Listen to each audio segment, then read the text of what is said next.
27 September was a historic day for the Supreme Court. People will be able to watch the live proceedings of the court sitting at home. Demand was made in the PIL filed by Swapnil Tripathi. NaVIC will now be used in smartphones. The central government gave instructions to the manufacturing companies for the same. NaVIC was launched in 2018.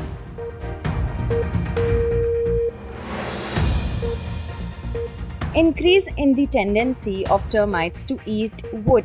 The research was published in the journal Science, Global Warming Behind the New Tendency of Termites. New account settlement system on demat accounts implemented from today. The system will function according to the guidelines of SEBI. It aims to prevent economic fraud.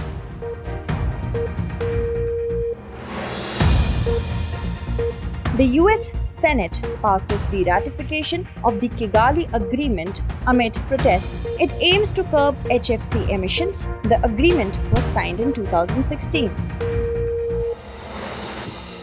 27th September was a historic day for the Supreme Court.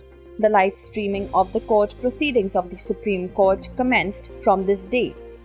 Earlier, on the day of former Chief Justice N.V. Ramana's retirement, 26th of August, the Supreme Court live telecasted its proceedings.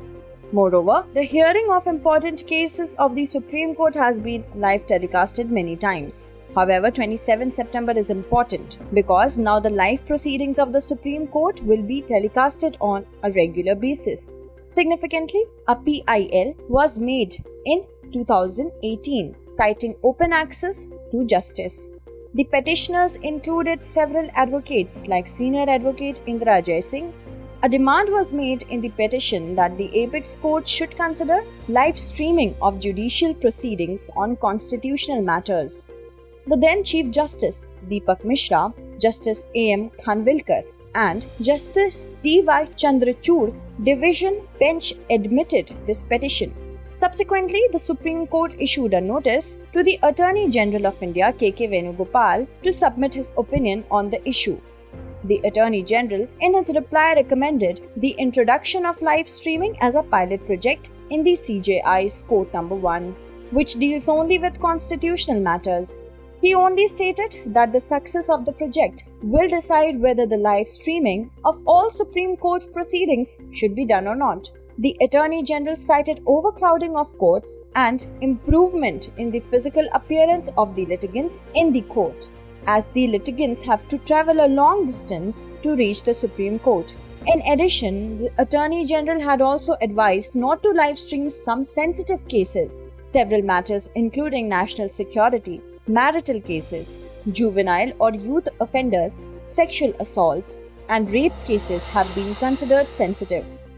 After this, in the year 2021, the Apex Court fixed the format of live streaming and the rules related to it, which also included some recommendations given by K.K. Venugopal. Recently, in a meeting on the Supreme Court, chaired by the current Chief Justice U.U. Lalit, it was decided to make the proceedings of the court live from 27 September 2022. Significantly, the Gujarat High Court started a live telecast of its proceedings in July 2021. Presently, the High Courts of Jharkhand, Karnataka, Madhya Pradesh, Odisha and Patna broadcast their proceedings live. Moreover, other countries of the world, including the US, Brazil and South Africa, broadcast the live proceedings of their respective Supreme Courts. Recently, the Department of Telecommunications released the draft of the Indian Telecom Bill 2022. It aims to consolidate 3 separate laws governing the telecom sector. These laws are the Indian Telegraph Act of 1885, the Indian Wireless Telegraphy Act of 1933, and the Telegraph Wires Act of 1950. The current draft bill proposes to bring communication services like WhatsApp, Telegram, satellite-based communication services, and the internet-based OTT over-the-top services under the definition of telecommunications. In addition, it will be required to get a license for OTT communication services. The draft bill lays down a clear statutory framework and rules for the allocation of spectrum. It states that the allocation of the spectrum would be done primarily through auction. However, for government and public interest related specific tasks such as defense, transport, and research, the spectrum can also be allotted through an administrative process. The bill will ease the process of sharing, trading, leasing, and awarding assigned spectrum and surrendering unused spectrum. The government will have the power to partially or wholly cancel the allotted spectrum. The bill also states that if a telecom entity in possession of spectrum is declared insolvent, then the allotted spectrum will return to the central government's control. The bill also proposes to amend certain provisions of the Telecom Regulatory Authority of India Act. At present, the DOT has to consult with TRAI before issuing a new license to a service provider. However, after the passage of this bill, this compulsion will end. Apart from this, to prevent delays in decision and conflicts of interest, the powers of TRAI will be slightly limited in such other provisions which interfere with the activities of DOT.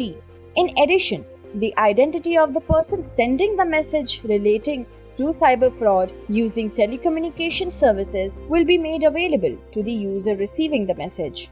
The bill proposes to replace the USOF, Universal Service Obligation Fund, with Telecom Development Fund. The USOF is the pool of funds generated by the 5% Universal Service Levy, which is levied on all telecom operators on their adjusted gross revenue. Notably, USOF is used extensively to provide financial assistance in establishing rural connectivity.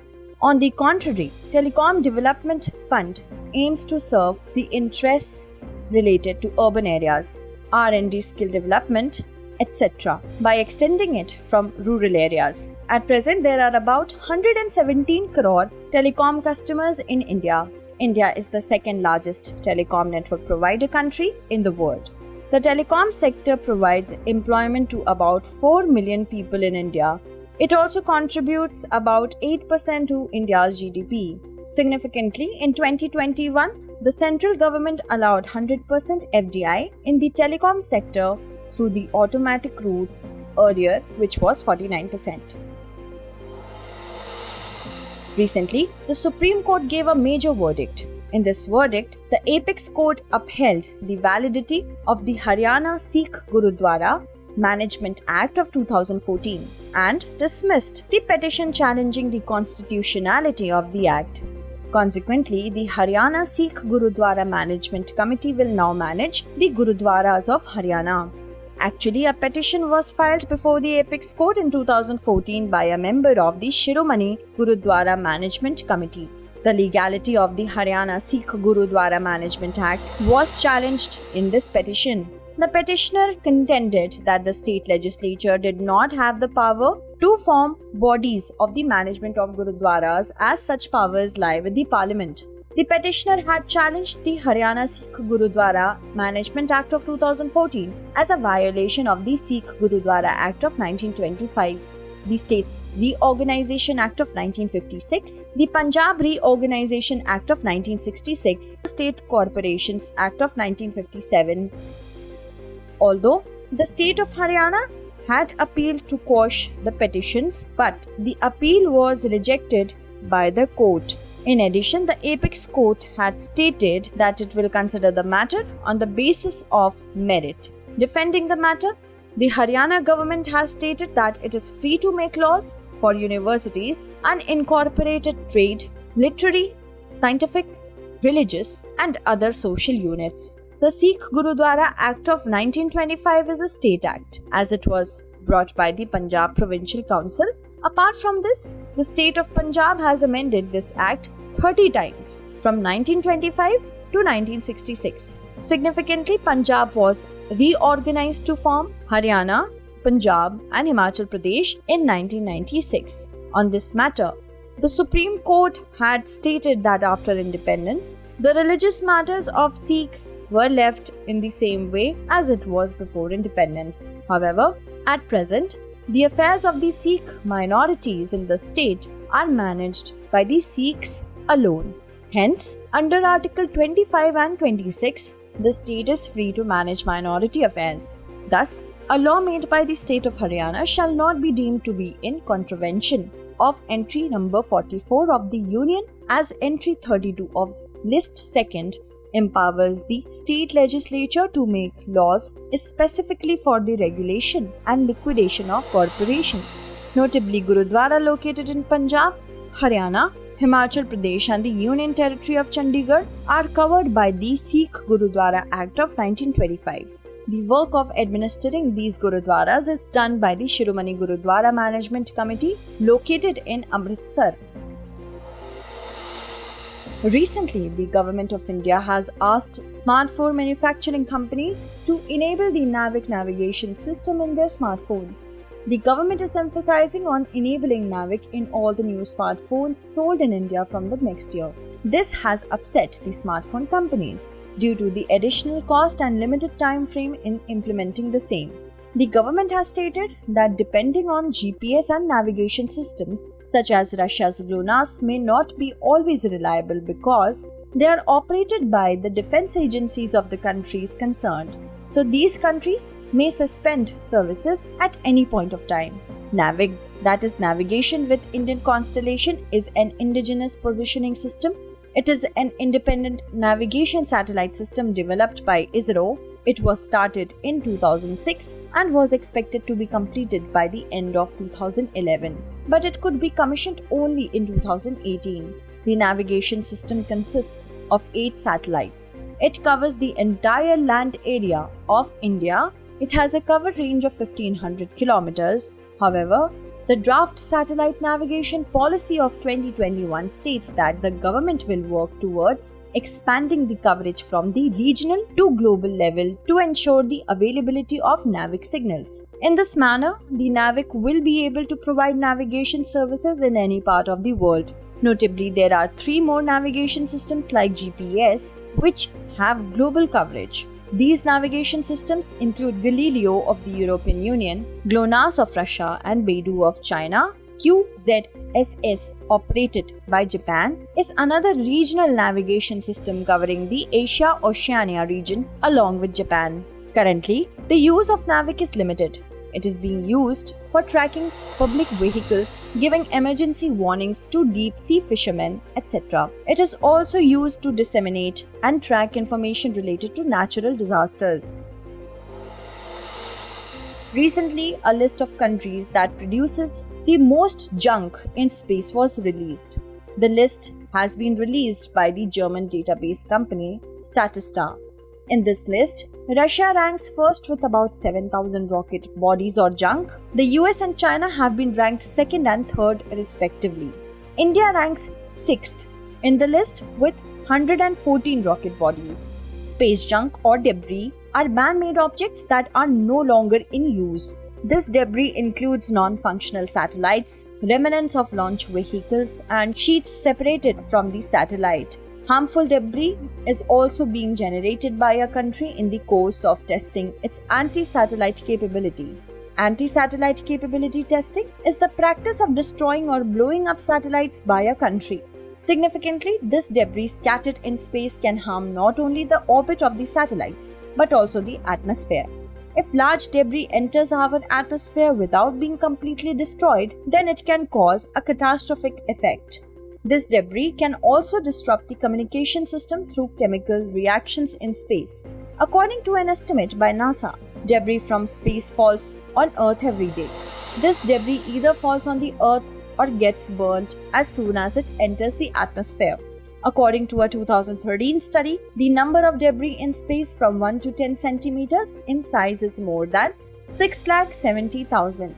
The world's first artificial satellite Sputnik was launched in 1957. Since then, more than 11,000 artificial satellites have been sent into space. On the other hand, India's first satellite, Aryabhatta, was launched on 19th April 1975 by Cosmos 3M rocket from Kapustin Yar, Soviet Union. It is worth mentioning that Aryabhatta was completely designed and built in India.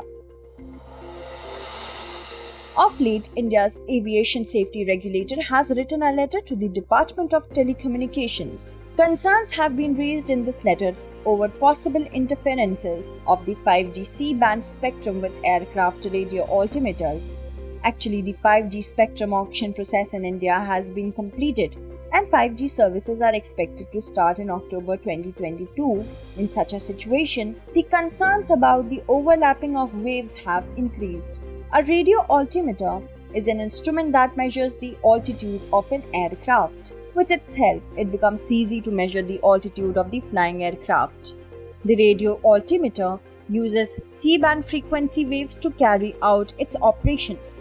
The Directorate General of Civil Aviation is concerned that a portion of 5G telecommunication services also operate in the C-band. Hence, there is a possibility of overlapping of these two waves and disruption in aviation operations. Significantly, C-band is considered very suitable for telecom service providers to start 5G services due to its good coverage capacity and high bandwidth. It is worth noting that due to the high bandwidth, the speed of the internet increases.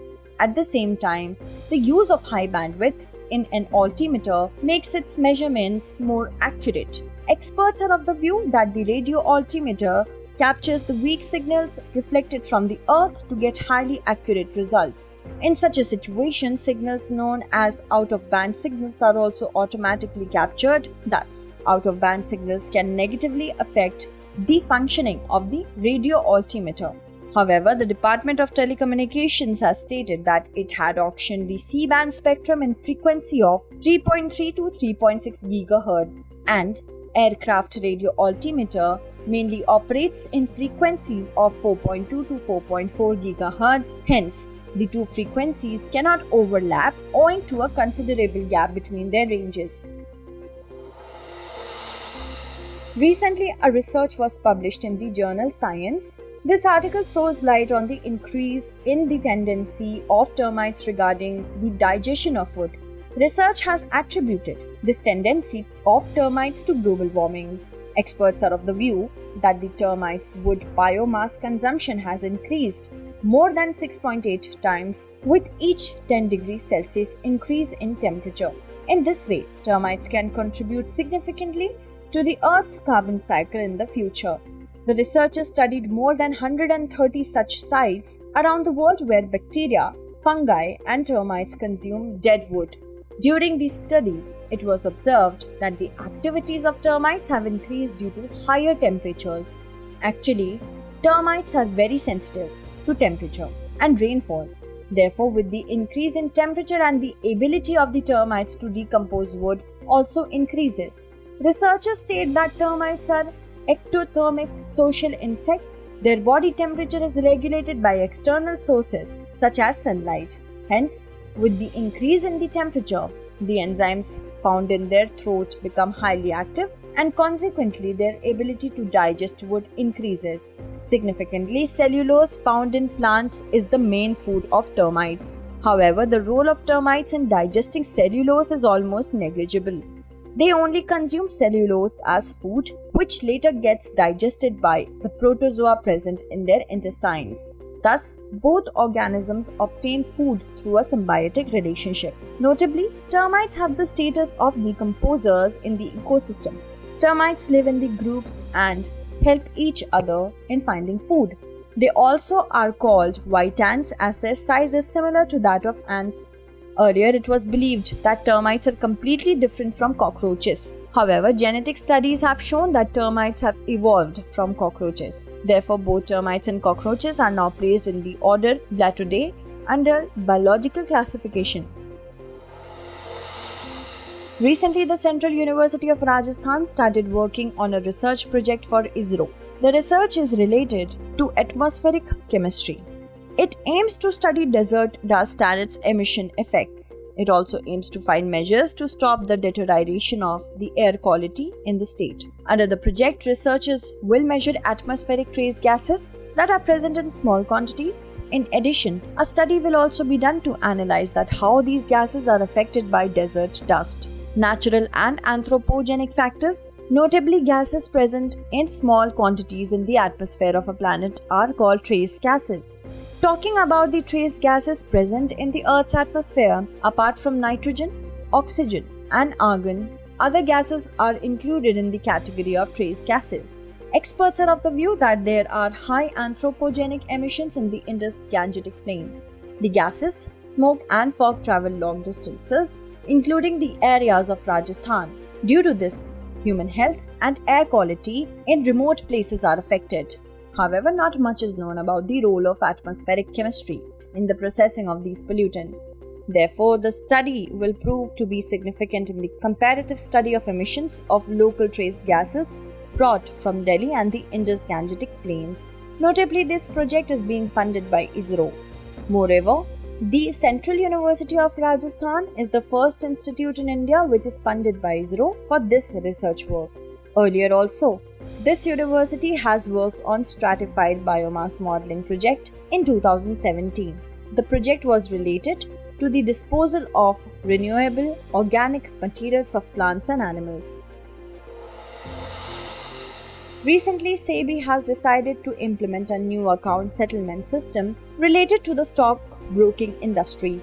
The new system will come into force on 1st October 2022. The settlement system will be operated as per SEBI guidelines. In this context, account settlement refers to the transfer of funds available in the demat account of the clients by the brokers back to the bank account of the clients. This process is done every quarter or once in 30 days. The process aims to organize the stockbrokers and use the idle funds in the money market. The process of transferring the idle funds back to the bank account is called running account settlement or quarterly settlement of funds. As per the new guidelines, the new account settlement will now be done quarterly or on the first Friday of every month, depending on the options opted by the client. This system will be implemented on the running account from the first Friday of October 2022. In case of a holiday on Friday, the settlement must be done on the previous business day. This system will help the capital market brokers to develop a new payment system similar to that of banks. It is worth noting that banks are also required to deposit interest in the accounts of their customers at the end of each quarter. Furthermore, with the implementation of this new system, there will be uniformity in the settlement of accounts. It will also be easier to prevent the misuse of funds lying in the trading accounts of investors for a long time. In addition, if a client has more than one demat account with different brokers, having a single settlement date for the entire market will make it easier for the client to track the funds across the accounts. Significantly, SEBI was established in 1992 under the provisions of the Securities and Exchange Board of India Act of 1992. It is a statutory and government-owned body which oversees the securities and commodities market in India, also regulates the capital market. Recently, the Union Minister of Tourism and Culture has announced a special tourist train to cover the Ambedkar circuit. However, the activities and modalities related to this circuit are yet to be worked out. It aims to attract local and foreign tourists. It also aims to increase the contribution of tourism to India's GDP or the Indian economy. The central government had proposed the Ambedkar circuit or Panchtirth in 2016. Under Panchtirth, 5 major places related to the life of Dr. Bhimrao Ambedkar have been included. These places include his birthplace, that is Mao, Shiksha Bhumi, that is London, Diksha Bhumi, where he embraced Buddhism, that is Nagpur, Mahaparinirvana Bhumi, that is Delhi, and Chaitya Bhumi, that is Mumbai. The train's journey will commence from Delhi, after which the train will reach the final destination Mumbai via Mao and Nagpur. Significantly, the central government had identified 15 tourist circles under the Swadesh Darshan scheme in 2014. Out of these circuits, Ramayana, Buddhist and Northeast circuits are already active. Ambedkar circuit will be the 4th circuit under Swadesh Darshan scheme. Recently, a major feat in the direction of climate change was achieved when the US ratified the Kigali Amendment Agreement. The ratification of this agreement is being described as a major step, as former President Donald Trump had refused to ratify it. leaving many international organizations and countries disappointed. Their concern was that the US is one of the largest HFC emitters, and if it does not adopt the agreement, then it will be difficult to implement it among the other countries. Additionally, the US is also a major fund provider for the various international environmental organizations, and if it does not adopt this agreement, then the organizations will have to face financial bottlenecks. Its direct effect will be visible in the implementation of the agreement. However, during his 2020 presidential campaign, President Joe Biden had promised to adopt the Kigali Agreement. Recently, the US Senate approved the adoption of the Kigali Agreement. Actually, after Joe Biden became the US president, rules limiting the production and use of HFCs were issued by the Environmental Protection Agency as per the Kigali Agreement. After this, the related bill was introduced in the US Senate. As per the agreement, the US is committed to phasing out HFC within 15 years in phased manner. Significantly, the Kigali Agreement is an amendment to the Montreal Protocol, which was introduced in 2016. Under the agreement, a provision was made to ban the production of HFCs along with other ozone-depleting substances. In addition, the production and consumption of HFCs were to be reduced in a phased manner. The agreement aims to reduce the consumption of HFCs by more than 80% by the year 2047. Notably, India has approved the ratification of the Kigali Amendment to reduce HFC in a phased manner in 2021. India has to reduce its HFC usage by 80% by 2047, and China has to reduce the use of HFC by 2045 and the US by 2034. Recently, the NGT, that is, National Green Tribunal, has dismissed the suo motu case of Dibang hydroelectric project. The NGT had given notices to 6 mega projects, including the Dibang hydroelectric project, based on a report published in the Indian Express. The report was based on the non-compliance of the environmental impact conditions. In 2014, the Forest Advisory Committee of the Ministry of Environment, Forest and Climate Change had given preliminary approval to the Dibang hydroelectric project. In this approval, the condition was laid that this area should be declared as a national park to protect the river basin. After this, the Arunachal Pradesh government informed the Ministry of Environment that the local people are not ready to give their land for establishing the national park. Despite this, the central government approved the project in 2020.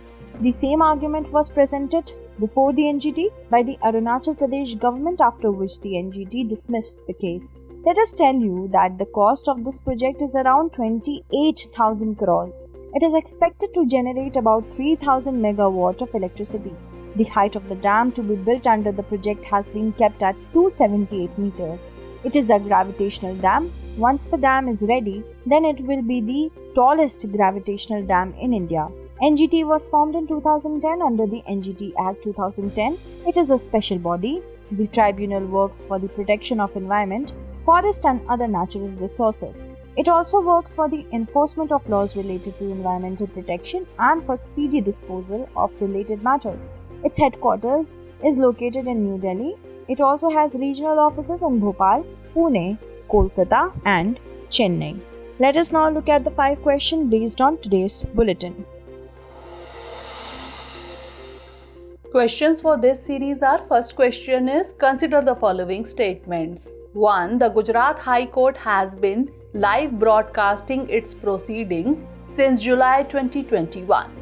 2. Presently, the High Courts of Jharkhand, Karnataka, Madhya Pradesh, Odisha and Patna live broadcast their proceedings. 3. The first live streaming of the hearing of the economically weaker sections reservation case in the Supreme Court was done on 27th September 2022. Which of the above statement or statements is or are correct? 1 only, 1 and 2 only, 3 only, or all of the above?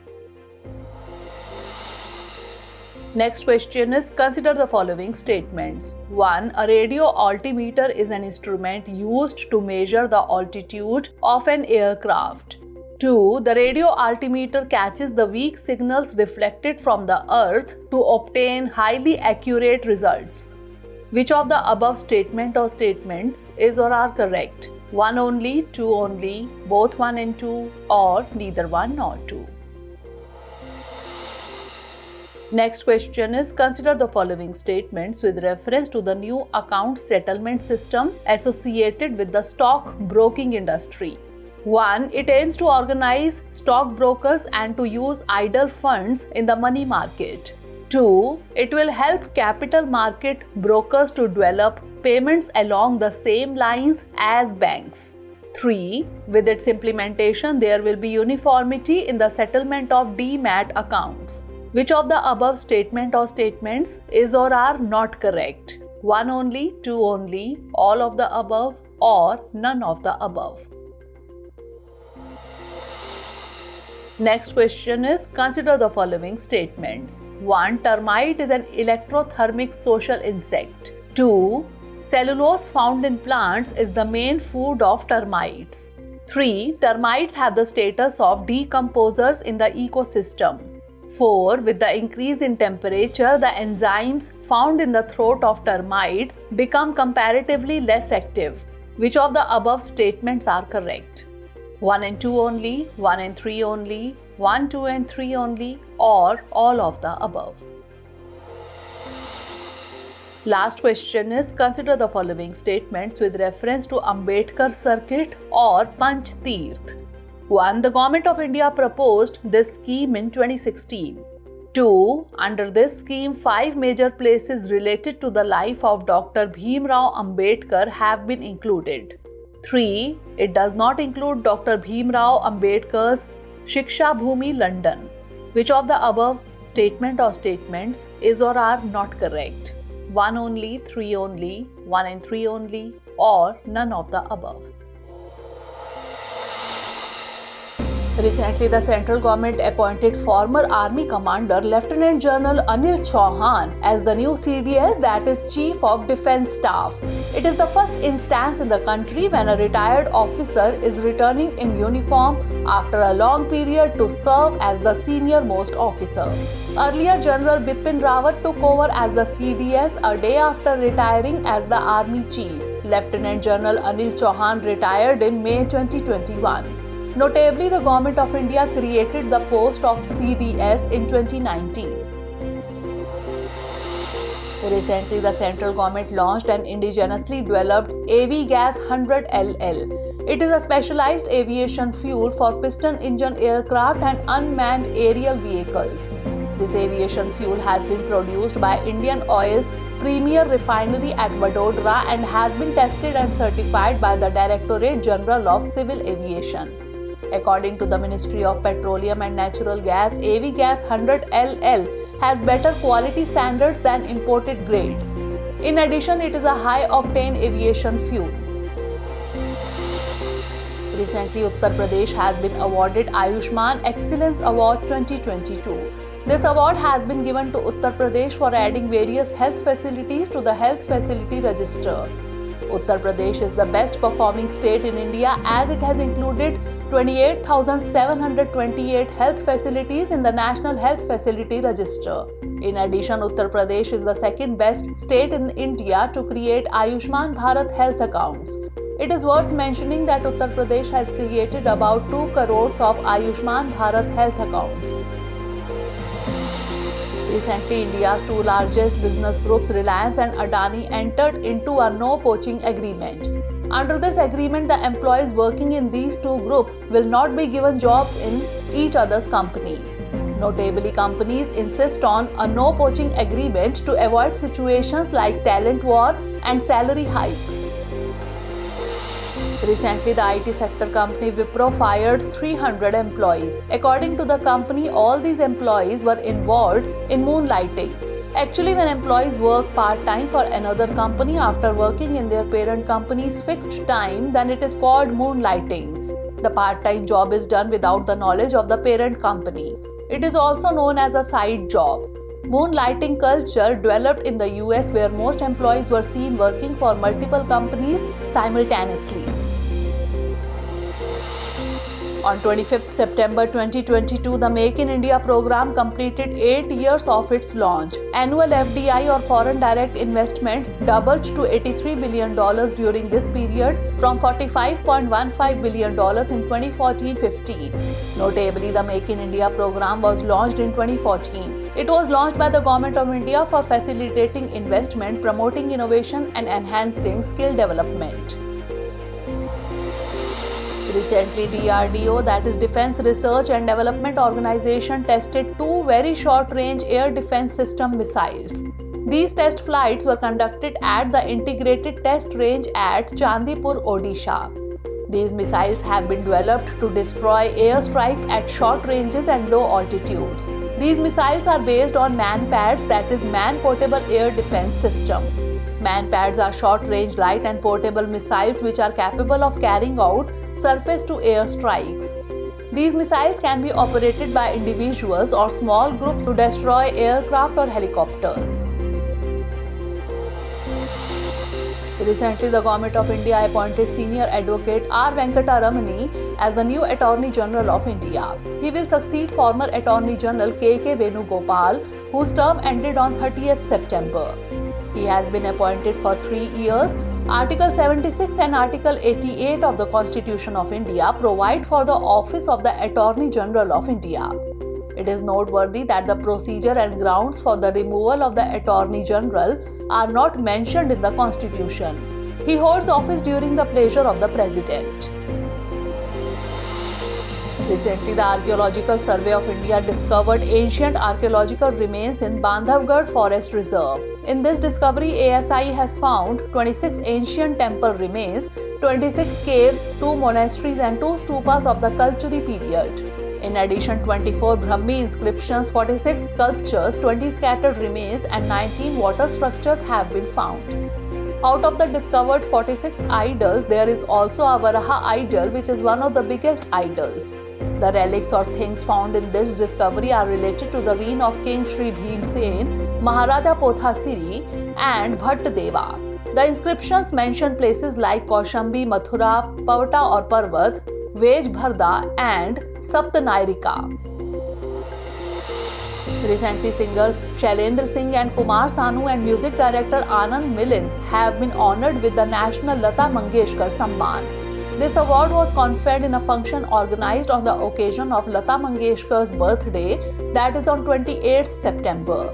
The previous award ceremony was held on 7th February 2020. It is worth noting that this award is conferred annually by the Department of Culture, Government of Madhya Pradesh, to promote excellence in the field of music.